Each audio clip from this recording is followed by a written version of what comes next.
Paradoks komunitas egaliter yang menolak struktur formal seringkali justru melahirkan bentuk feodalisme baru yang lebih kejam karena ia bekerja dalam kegelapan tanpa mekanisme kontrol. Ketika jabatan dihapus atas nama kesetaraan, kekuasaan tidak serta-merta lenyap. Ia hanya berpindah ke ruang informal yang tak tersentuh oleh akuntabilitas. Fenomena ini, yang oleh Joe Freeman disebut sebagai the tyranny of structurelessness, menunjukkan bahwa dalam ketiadaan struktur resmi, hierarki tetap terbentuk melalui akses ke grup kecil tak resmi, kedekatan emosional dengan figur sentral, dan penguasaan bahasa moral komunitas. Kekuasaan menjadi abadi dan absolut justru karena secara formal ia dianggap tidak ada, sehingga tidak ada cara yang sah untuk menggugat atau menggantinya.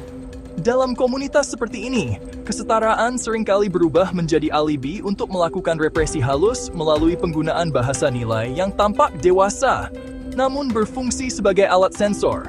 Istilah-istilah seperti satu frekuensi, selaras, atau dewasa digunakan bukan untuk menguji argumen, melainkan untuk memberi label moral bagi mereka yang berbeda pendapat. Begitu seseorang dianggap tidak sejalan dengan nilai komunitas, suaranya secara otomatis didelegitimasi tanpa perlu ada proses pengusiran resmi. Inilah kekerasan tanpa pelaku, di mana konflik tidak diselesaikan secara terbuka, melainkan disenyapkan melalui pengucilan pasif dan bisik-bisik internal yang mematikan ruang gerak individu.